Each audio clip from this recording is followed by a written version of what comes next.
Welcome to Paul's Toolbox. Today I'm going to cover making the rest of the frame on here for a canopy. I'm going to use those sails, and I ordered two of them, one high one and one triangular one that's going to go underneath it. Right here I have 6x6s that I placed in here a couple of years ago because I built a swing that hangs right in the middle. That swing will go back up there, but I took it off to do the rest of the pavers on this patio and work on this. What I'm going to do is pull up a couple of these boards so I can set these posts in place. I'm going to bring this over a little over 15 feet.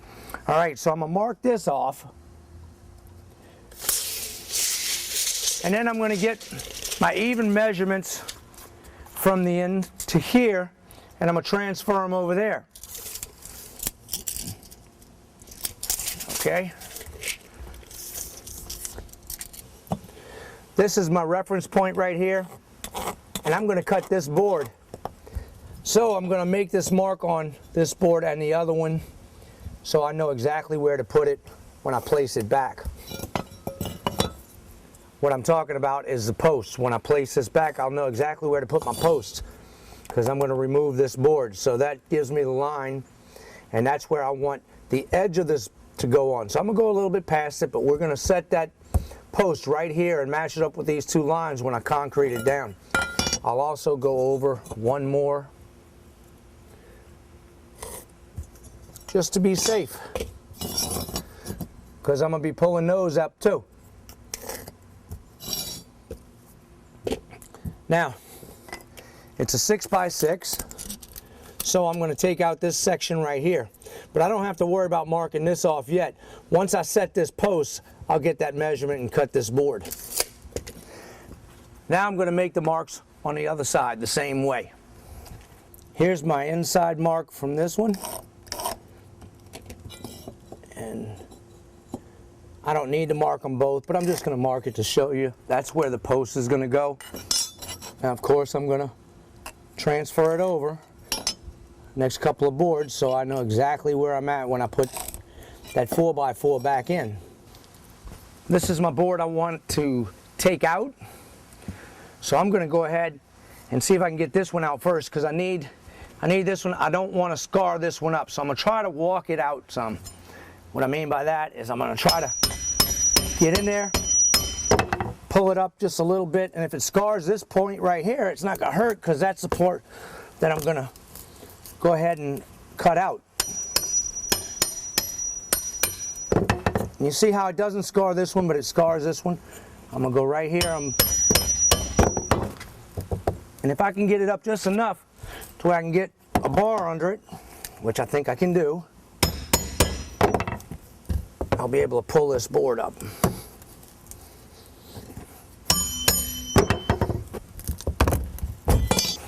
I'm going to walk it down. What I mean by that is I'm going to get right in the side of here, pull it up a little bit, and get a board under it here, and then we'll walk it down, and that way you can just pull it all the way. If I have trouble with it, I'll use my persuader right here.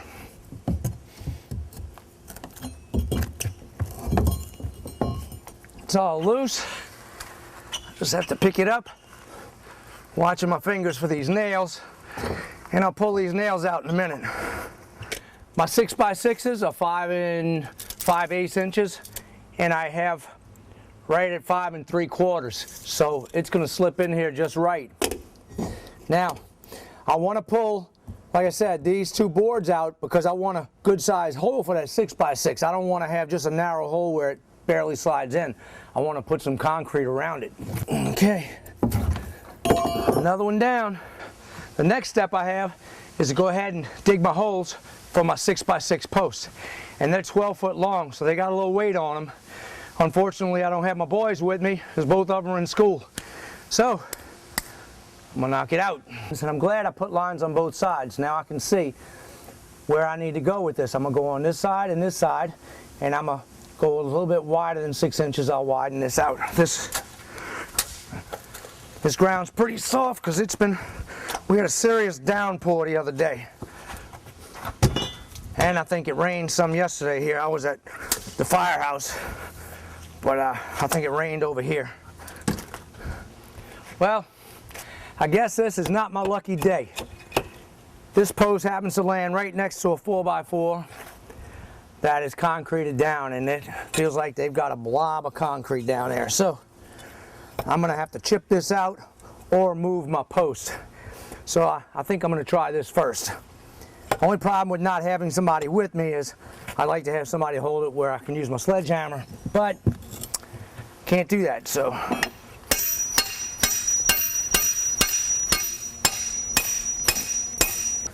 sometimes you run into snags, but you can work around them. I'm going to take this whole post out with the concrete. That way I can get my posts where I need to, because I am not going to put that in crooked.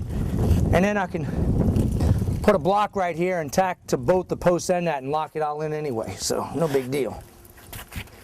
I'll get that puppy out now. Unfortunately, I couldn't find but one 4-inch screw, but I have a few 3s, and that's going to work, I know. So I'm going to set this down on here where I can get a pivot point, some leverage. I'm going to drive these babies in.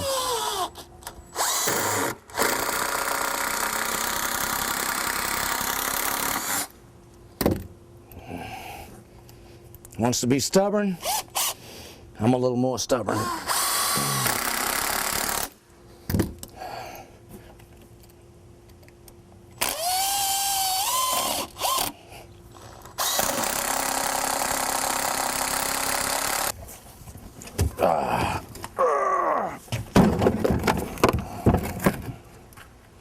Right.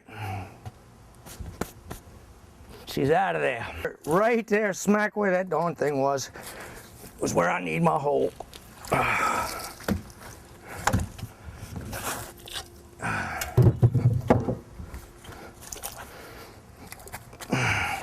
We had 2 weeks of record heat and no rain.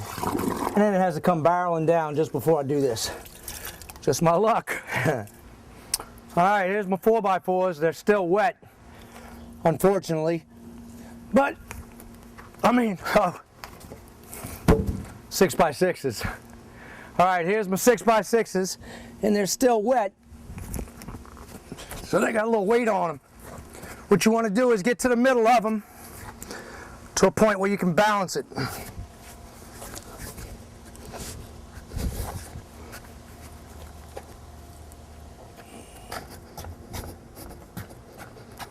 Okay. Whoo, dog. All right. One more.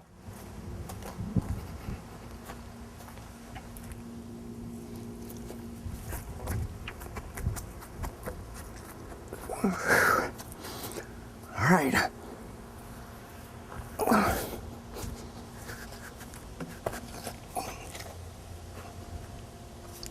Whoo.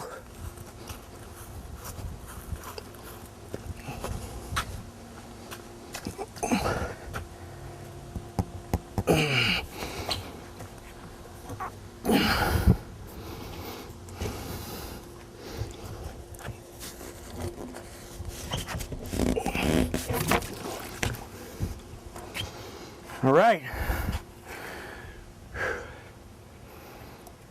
Done. My grip line tape, of course, grabs real well. Take it and set it right down here. Perfect. 175. I got my measurement from here to here, and I'm on my lines. Everything's perfect. I'm 175 from that end. I'm 20 inches from this end right here, and I can see my lines match up. So now, all I have to do is put my concrete in this hole, leave it dry for now. I can shake it around and lock it in place, put my level on it, and as long as that concrete is mostly dry, they have water in the bottom of it, but enough of it's going to wrap around here to where it's not going to move. I can push it, but it's not going to move on its own, so it'll sit in place. Then we'll worry about getting everything else lined up before I wet this concrete. We're going to add water to this, but not much. I just want to add a little bit of water to it so I can get it mixed up, and then I'm going to trowel this and smooth it down. I already jabbed it real good and it's wet down below really well. I know I'm in the right spot, 175 inches off of the back side. And then I just want to get this right here. I'm on the line, so I think I'm right. Yeah, that's going to be right. What you also want to do is make sure that this is squared up with that other post, and this is squared up with this. So you don't want to have it twisted. You want this to be right on there. In case I ever put boards across it, for one thing, you want them to sit flat. All right, and then the other is you don't want to have a twisted post on here when all the other ones are square. So make sure you square this thing up. And we're going to just put some concrete in it. Move this post back and forth, and it'll make sure that you get all of that covered. It'll get tight around there. And then we're going to lock this in. Since it's too wet, I don't want to take a chance of it moving, so we're going to lock it in. This is a critical point right here. You want to make sure this is plumb this way. Then I can put this board straight up against it tight and make a mark on here. Right on the inside, because that's where my board's going to go. When it's flush on here, I'll make a mark there, and on the other side. I'll put my knee on it, tap it in place. As long as I'm on that spot and I'm on those lines, this is going to be plumb this way. It's not going to rock back and forth. So now that I know where my position is, I'm going to go ahead and pre-drill a couple of holes. Actually, I'm going to do 4. I don't want this thing to go anywhere.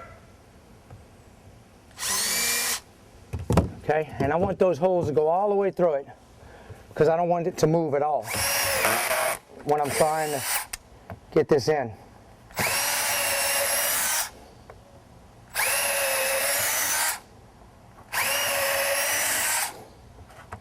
The first screws I'm going to want to put in here are going to be right here on the outside of this line. So I'm going to put one here. I'm going to pre-drill it. I'm going to see where this board goes, how far I can split the difference. And I'm going to put one right here.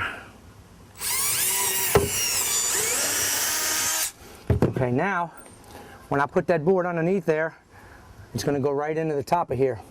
I'm going to do the same thing on this side.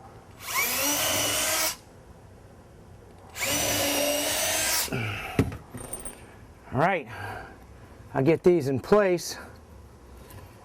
Now I can set my board right up under here. Where I need to get it. And I'm going to run my screws in.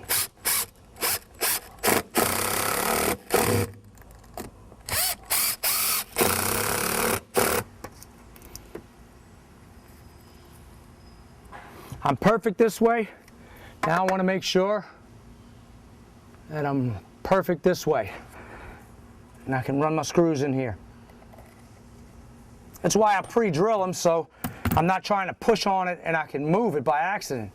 This way, it gets right to the wood and it's in the spot you need it to be in.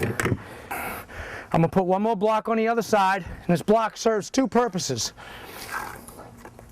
One is it locks it in place until the concrete dries, and the other is it gives me a block to work off of when I'm putting my other boards back on here, because now that I cut this, it's not reaching all the way and it's going to land on there. Okay, now I'm just going to toenail one into here, or 2 of them into here, because it's kind of a awkward angle. I can't get a whole bunch, but I can get 2 of them into there to lock this. I'm going to go ahead and get my cross beams cut. I made the other ones, and I don't know what I did with the pattern. It's not a big deal. I'm just going to take a piece of cardboard, put up there and trace it, so I'll get my pattern to match that. And we'll cut those and put that up here. I'm using a little 1/4-inch piece of plywood because I couldn't find a piece of cardboard. It's no big deal. This is easy enough to cut. My pattern's cut out. and we're going to mark this and cut it. But I want to show you something. This is the end grain on the wood, okay? And whenever you're taking deck boards and you're laying them down, you don't want to have this curving upward like this, because it catches the water and it goes in the grain like this and it'll cup the boards on the sides. You want this way, and this is called the crown side. This is a crown because it crowns up. That's the natural movement of the wood, or grain of the wood. It goes like this, so it makes a crown. And you may not see it on this because it's cut flat, but that's the way the tree is. So you want to make sure that this is up. Now, when I'm taking a board like this and I'm running it across here, you can have a crown and a belly side on that too.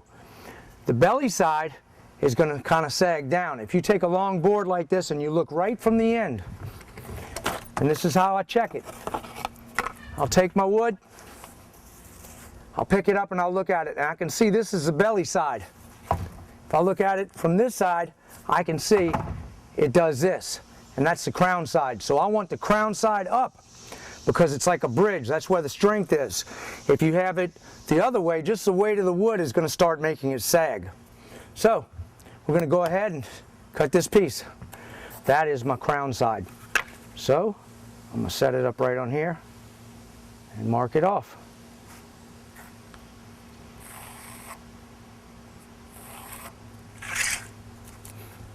My existing boards are 164.5 inches, so I wrote that on my pattern.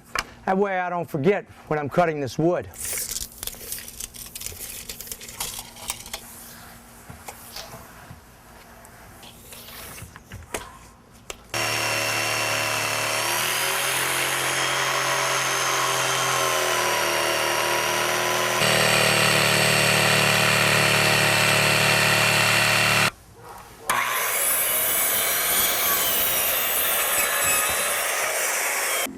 Right now we have, on this side, we have 9 feet 10 inches. So I'm going to cut this off because the other side is 114.25 inches, and I'm going to make this one 114.25. That way I don't have to cut both posts. I'm going to set my saw right where the line is, and I'm going to mark a bottom. I'll mark a line at the bottom of my plate. And that's where I'm going to put my square. That's going to keep it in the exact spot. I'll just run my plate across there and make my cut. That way I know they're going to line up. Only do this if you're really used to using a saw, because it can be very dangerous and I don't want somebody to get hurt. I do this a lot, so it's really not a big deal. I'm going to take this board, put it right on that line, and clamp it.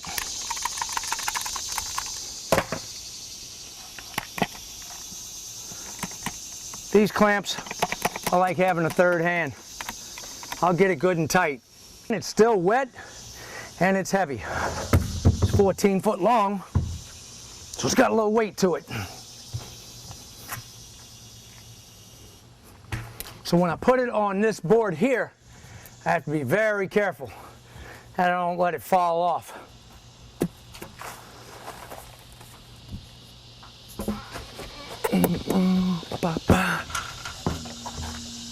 It can set on that clamp for now till I get it on top of here and I can work with it. Okay.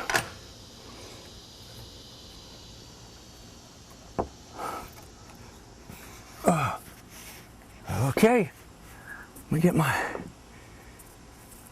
approximately my 1.25 inch overhang. I'm gonna have to work with it. If I have to take it and move it, I can.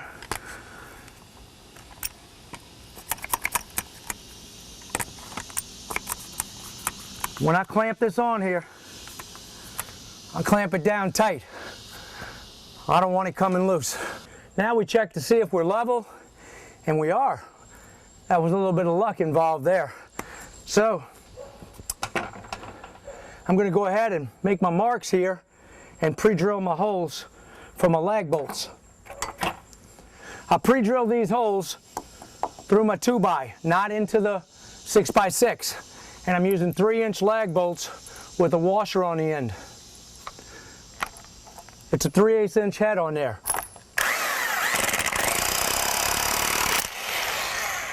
And this gun takes it in like it's nothing.